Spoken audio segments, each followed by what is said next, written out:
الحمد لله نحمده ونستعينه ونستغفره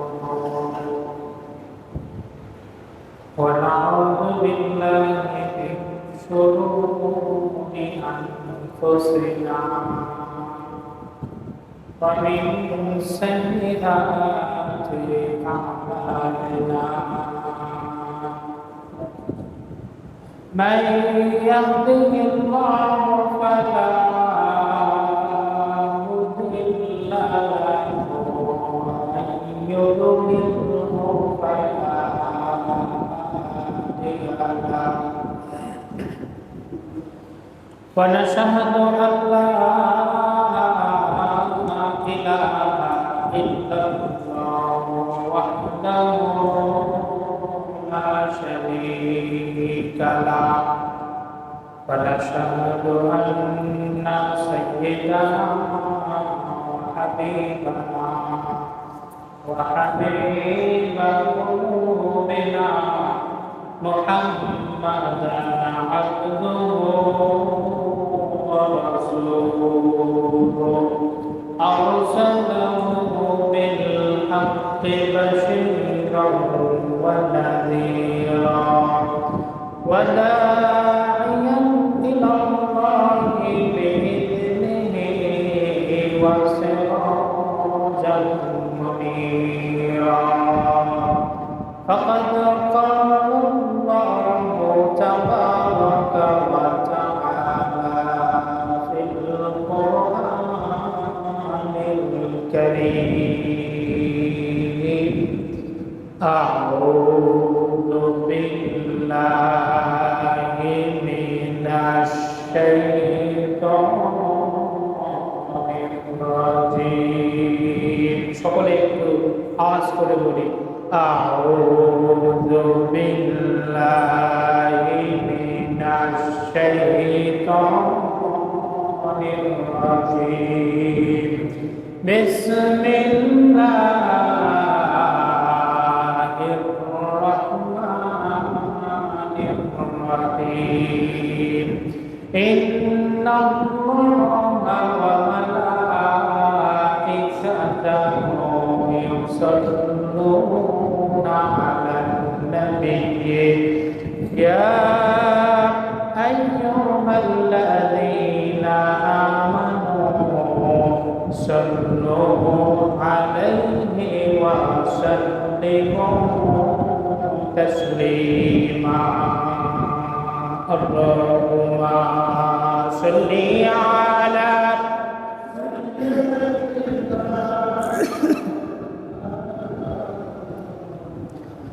وعلى آل سيدنا شفيعنا محمد সবাই জবানটা ছেড়ে দিয়ে আওয়াজ করে মোহাম্মতের সাথে উচ্চ কণ্ঠে পড়ি আল্লাহুম্মা সাল্লি আলা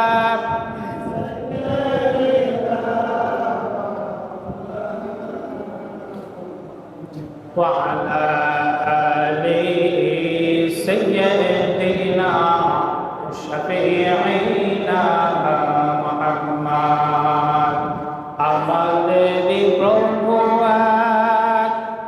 এক নবীর উম্মত জীবন বিধান ওই শিবানী কোরআন আমাদের প্রভু এক নবীর উম্মত জীবন বিধান ওই শিবানী কোরআন তবে কেন একল হে মুসলমান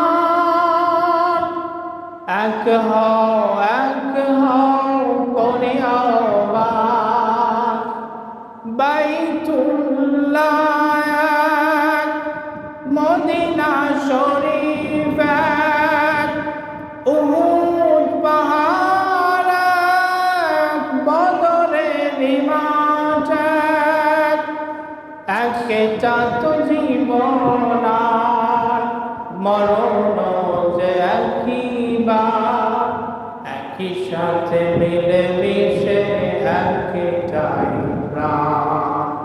তবে কেন এক নও হে মুসলমান? আল্লাহুম্মা সাল্লি আলা সাইয়্যিদিনা মাওলানা মুহাম্মদ ওয়া আলা আলি সাইয়্যিদিনা শাফিঈনা মুহাম্মদ বালাগাল উলা বিকামালিহি কাশাফাদ দুজা বিজামালিহি حسنت جميع خصاله صلوا عليه وآله ربي زدني علما ربي زدني علما ربي اشرح لي صدري ويسر لي أمري واحلل عقدة من لساني يفقهوا قولي وبك نستعين يا مستعان সম্মানিত মুসল্লিন কিরাম, আল্লাহ তাবারক ওয়া তাআলার দরবারে অসংখ্য অগণিত শুকরিয়া যে আল্লাহ রাব্বুল ইজ্জত আমাকে আপনাকে আবারও একটি নতুন জুমার দিনে একটি সুন্দর পরিবেশে সুস্থ মন সবল অবস্থায় বা পবিত্র হয়ে মসজিদে জুমার নামাজ আদায়ের উদ্দেশ্যে আগে এসে উপস্থিত হওয়ার তৌফিক এনায়েত ফরমালেন। সেই মহান রবের দরবারে একবার কালেমাতুর শুকর পাঠ করি, সকলেই বলে আলহামদুলিল্লাহ। প্রিয় উপস্থিতি, আজকের দিনে আমরা ক্যালেন্ডারের দিকে যদি তাকাই তাহলে দেখছি আগস্ট মাসের আজকে 8 তারিখ। বাংলা সনের দিকে যদি তাকাই তাহলে আমরা দেখি শ্রাবণ মাসের আজকে 24 তারিখ। আবার আরবি সনের দিকে তাকালে আজকে সফর মাসের 13 তারিখ। বাংলার প্রকৃতিতে বর্ষাকাল চলছে। এই সুন্দর পরিবেশে আজকে আমাদের এই জুমা অবশ্যই একটি ভালো লাগার বিষয়। সবচাইতে ভালো লাগার কারণ হচ্ছে আমাদের এই কলাবাড়িতে দীর্ঘদিনের একটি বিবাদ মীমাংসিত হয়ে আজকে আমরা সমবেত সবাই একত্রে জুমার নামাজ আদায় করতে পারছি। এটা আমাদের অবশ্যই একটি আনন্দের বিষয়। আজকে আমি আপনাদের সামনে আলোচনা খুব বেশি রাখবো না, সকলেই উপস্থিত হয়ে গেলে আমি আলোচনাটা সংক্ষিপ্ত করে দেব, দায়িত্বশীলরা কিছু কথা বলবেন। তবে সংক্ষেপে একটি কথা আপনাদের সামনে একটু আমি শেয়ার করি। আজকে আসলেই আমাকে ভালো লাগছে এজন্য যে আমি প্রথম যেদিন এই মসজিদে আসি, এই মেম্বারে দাঁড়িয়ে বসে দুটো কথা বলি, ওই বারান্দায় বসে আমার নিয়ম হয় সে সময় যে মানুষগুলো ছিল সেই মানুষগুলো আমার সামনে আজকে বসা আছে। এটা আমার কাছে ভালো লাগছে। যদিও আপনাদের সামাজিক বিষয়ে সরাসরি আমি প্রবেশ করতাম না, এটা আমার মনে হয়তো অনধিকার চর্চা হবে, কিন্তু আমি মনে মনে দোয়া করেছি। আল্লাহ পাক গত জুমাতেও আপনাদেরকে সাথে নিয়ে আমি দোয়া করেছি এবং আল্লাহ পাক হয়তো আমাদের দোয়াটা কবুল করেছেন। এই কলাবাড়ির প্রতিটা সদস্য, প্রতিটা ফ্যামিলি, প্রতিটা পার্সন আজকের জুমায় স্বতঃস্ফূর্তভাবে অংশগ্রহণ করছে। এটা আমার কাছে, আপনাদের কাছে যেমন আনন্দের, আমার কাছেও তেমনই আনন্দ। প্রিয় উপস্থিতি, যে বিষয়টি বলে আমি আজকে আলোচনা শেষ করব, দায়িত্বশীলরা কথা বলবে, সেটি হচ্ছে যে মুসলমানের সবচাইতে বড় পরিচয় হচ্ছে তারা একে অপরের ভাই। তারা একে অপরের কি ভাই। তো এই যে ভাই, এটা কয়েক দিক থেকে হয়। ধরেন একটা হচ্ছে নাসালি ভাই, জন্মসূত্রে ভাই, আরেকটা হচ্ছে দিনী ভাই। মায়ের একই মায়ের পেট থেকে যে জন্মগ্রহণ করে তাকে আমরা পরিচয় দেই ভাই হিসেবে। আর পৃথিবীর যে প্রান্তেই জন্মগ্রহণ করুক না কেন, সে যদি মুসলমান হয় সেও আমার ভাই। এই পরিচয়টা তৈরি করে দিয়েছেন আমার আপনার নবী মুহাম্মদুর রাসূলুল্লাহ সাল্লাল্লাহু আলাইহি ওয়াসাল্লাম। হাদিস শরীফের মধ্যে এসেছে, আমি হাদিসটা বলে ইতি টানব। মুসলিম শরীফের হাদিস 2586 নাম্বার। আল্লাহর হাবিব সাল্লাল্লাহু আলাইহি সাল্লাম বলেন, মাসালুল মুমিনিনা ফি তাওয়াদ্দুহিম ওয়া তারাহুমিহিম ওয়া তাআতুফিহিম মাসালুল জাসাদি। একজন মুমিন আরেকজন মুমিনের মধ্যে যেই সম্পর্ক, যেই মহব্বতের সম্পর্ক, যেই ভালোবাসার সম্পর্ক, যেই দয়ার সম্পর্ক, যেই সহানুভূতির সম্পর্ক, সেই সম্পর্কটা হচ্ছে মাতালুল জাসাদি, একটি শরীরের নাই।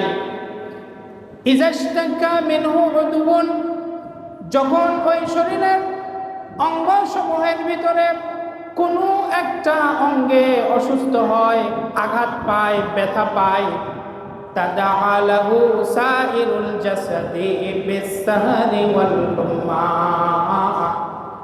তাহলে শরীরের অন্য সমস্ত অঙ্গের ভিতরে সেই ব্যথার অনুভূতিটা ছড়িয়ে পড়ে, মানুষকে, পুরো ব্যক্তিটাকে ঘুমাতে দেয় না। উপস্থিতি আল্লাহর হাবিব বললেন, একজন মুমিন আর একজন মুমিনের মধ্যে যে ভালোবাসা, যে মহব্বত, সেই ভ্রাতৃত্ববোধ, সহানুভূতির দৃষ্টান্ত হলো একটা শরীরের মতো। একটা শরীরে যেরকম একটা অঙ্গে যদি আঘাত পায়, ব্যথা পায়, পুরো শরীর কাতরায়, পুরো শরীর অসুস্থ হয়, ঘুমাতে পারে না। একজন মুমিনের যদি এরকম বিপদ আসে, মাজলুম হয়, তাহলে পুরো মুমিন গোষ্ঠীটাই তাকে নিয়ে চিন্তিত থাকে। আবার এই মুসলিম শরীফের আরেকটি হাদিসে আল্লাহ রাসূল বলেন, আল মুসলিমু আখুল মুসলিমিন লা ইয়াযলিমুহু ওয়া লা ইউসলিমুহু, মুসলমান হচ্ছে আরেক মুসলমানের ভাই, সে কখনো অন্যজনকে জুলুম করবে না তার হাত থেকে, এবং কখনো জুলুমের উপরে সবর করবে না। সে নিজে জুলুম করবে না, জুলুমের পরিস্থিতিতেও তাকে ছেড়ে দেবে না। মুসলিম শরীফের বর্ণনা। উপস্থিতি এই হাদিসের ভিতরে রাসূল পাক সাল্লাল্লাহু আলাইহি ওয়াসাল্লাম মুসলমানদের মধ্যে একটা সবচাইতে বড় সম্পর্ক তৈরি করে দিলেন, যে সম্পর্ক তৈরি হয় একটা মায়ের একই রেহেমের মধ্যে থেকে যখন দুটো ভাই আসে, সেরকম একটা সম্পর্ক তৈরি করে দিলেন। সেটা হচ্ছে ভাই। দুনিয়ার যে প্রান্তেই সে জন্ম নিক না কেন, যে প্রান্তেই সে বেড়ে উঠুক না কেন, সে যদি আল্লাহ আর আল্লাহর রাসূলে বিশ্বাস করে, সে আমার ভাই। এই সম্পর্কটা তৈরি করেছেন কে?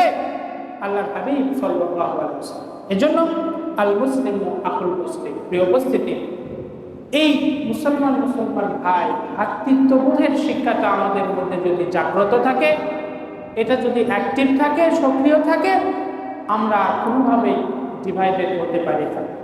তো আমি আজকে আলোচনা লম্বা করছি না। আলহামদুলিল্লাহ, যে কথা শুরুতেই বলছিলাম যে আমাদের দীর্ঘদিনের একটি বিবাদ মীমাংসিত হয়ে আমরা আজকে একত্রিত হতে পেরেছি। যে কথাটা আমি হাদিস শরীফের রাসূলের পাকের দুইটা হাদিস আপনাদের সামনে পেশ করে বোঝাতে চাইলাম, সেটা হচ্ছে আমরা সকলেই একে অপরের ভাই। এটা হচ্ছে আল্লাহ রাসূলের তৈরি করে দেওয়া একটা সম্পর্ক। যেদিন থেকে আমি আপনি মুসলমান, সেদিন থেকে আমরা সকলেই ভাই, এটা আমাদের সম্পর্ক। আর দ্বিতীয় কথা হলো যে আমাদের সম্পর্কের ধরন হচ্ছে একটা দেহের মতো। একটা শরীরের একটা অঙ্গে যখন ব্যথা লাগে, আঘাত পায়, পুরো শরীর ব্যথিত হয়, কাতরায়। ঠিক আমরা প্রত্যেকটা পার্সন, ফর্দ, ব্যক্তি মুসলমান সমাজে একই রকম। যদি একটা পরিবারের বিপদগ্রস্ত হয়, সকলেই সেটা সমাধানের জন্য এগিয়ে আসে। এই উপস্থিতি আমরা এই শিক্ষাটা আমাদের নিজেদের ভিতরে জাগ্রত করব। আল্লাহ পাক এই কলাবাড়ি পূর্বপাড়ায় যে প্রতিষ্ঠান, দেখেন ছোট্ট একটা কথা, একটা তসবি যখন আমরা হাতে নিই, পড়ি, অনেকের প্রত্যেকের বাসায় আছে। একটা তসবিতে কখনো 33টা দানা থাকে, কখনো 100টা দানা থাকে, ছোট তসবি হলে আবার 10টা দানা থাকে। তসবি কিন্তু একটা, কিন্তু 100টা দানাকে সে ধারণ করেছে, ঠিক কিনা? দানা 100টা, কিন্তু সব মিলায় একটা তসবিহ। একটা সুতো 100টা গুটিকে বেঁধে ফেলে। আমরা মুসলমানরা হচ্ছে সেরকম, সম্পর্ক একটা মুসলমান। এই একটা সম্পর্ক, এই একটা সুতা আমাদের সমাজের প্রত্যেককে বেঁধে ফেলেছে। আমরা যদি এটা চিন্তা করি, মাথায় রাখি, প্রিয় উপস্থিতি, আমরা কখনো ভাগ হতে পারি না। এজন্য আল্লাহ রসুলের বেঁধে দেওয়া এই সম্পর্ক, আল মুসলিম আকুল মুসলিম, দ্ব্যর্থহীন কণ্ঠ, দ্ব্যর্থহীন বক্তব্য, এটা আমাদের মাথায় রাখতে হবে। আমরা এই সুতায় বাধা পড়ে গেছি। যেদিন থেকে আমরা কালেমা বিশ্বাস করেছি, আল্লাহ রসুলকে বিশ্বাস করেছি, সেদিন থেকে আমরা এই সুতোয় আটকা পড়ে গেছি, বাধা পড়ে গেছি। সে আমার ভাই, আমি নিজে তার উপর জুলুম করতে পারি না, তাকে জুলুমের পরিস্থিতিতে ঠেলে দিতে পারি না। সুতরাং আমরা এই সুতোয় বাধা থাকবো না, যতদিন এ দেহে নিঃশ্বাস থাকে, যতদিন আপনি বেঁচে থাকেন। আমি কথা লম্বা করছি না, দায়িত্বশীলরা এই পরবর্তীতে পরিস্থিতিতে কিছু কথা বলবেন। আল্লাহ পাক আমাদেরকে সকলকে যা আলোচনা হলো, যা আলোচনা হবে, মেনে চলা তৌফিক দিক। সকলে বলে আমিন।